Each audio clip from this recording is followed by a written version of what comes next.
Top quality और consistent performance के लिए सिर्फ सिल्वर पंप नाम याद रखना। વડોદરાથી મળી રહ્યા છે હરણી બોટકાંડ મામલે એક મોટા સમાચાર મળ્યા છે। મૃતકોના પરિવારજનોને વળતરની રકમ નક્કી કરવામાં આવી છે।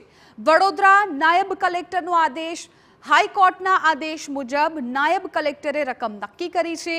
બોટકાંડના મૃતકોના પરિવારજનોને વળતરની રકમ નક્કી થઈ ગઈ છે।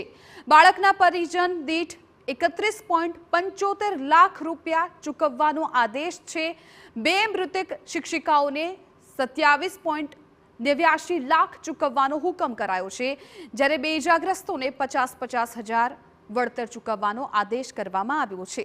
વાર્ષિક 9% વ્યાજ સાથે વળતર ચૂકવવાનો હુકમ કરવામાં આવ્યો છે।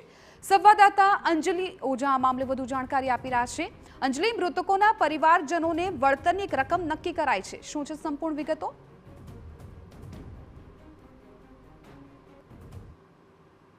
દુર્ઘટના બની હતી। 12 બાળકો સહિત 14 લોકોએ પોતાનો જીવ ગુમાવવાનો વારો આવ્યો હતો। ત્યારે એક વર્ષથી સતત જે રીતે પીડિત પરિવારો ન્યાય માટે લડત આપી રહ્યા છે, ત્યારે તે લોકો દ્વારા જે માંગણી કરવામાં આવી હતી તેનાથી અડધી રકમ એટલે કે પીડિત પરિવારો દ્વારા 50 લાખથી વધુની રકમની માંગણી કરવામાં આવી હતી વળતર પેટે। પરંતુ જે રીતે નાયબ કલેક્ટર દ્વારા હિયરિંગ કરવામાં આવી, હિયરિંગ બાદ જે નિર્ણય લેવામાં આવ્યો કે એ બાળક દીઠ પરિવારજનને 31.75 લાખ અને બે મૃતક શિક્ષિકાઓને 27.89 લાખ રૂપિયા ચૂકવવાનો આદેશ કરવામાં આવ્યો છે। ત્યારે જ્યારથી આ કેસની શરૂઆત થઈ ત્યારથી લઈને અત્યાર સુધી ટોટલ 9% વ્યાજ સાથે વળતર ચૂકવવા માટેનો હુકમ કરવામાં આવ્યો છે।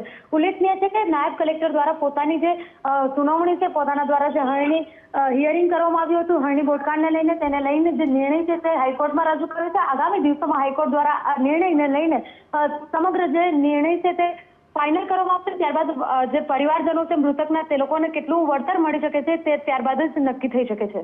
બિલકુલ અંજલિ, આભાર સમગ્ર માહિતી બદલ। તો હરણી બોટકાંડ મામલે એક મોટા સમાચાર કે જ્યાં મૃતકોના પરિવારજનોને વળતરની રકમ નક્કી કરાઈ છે।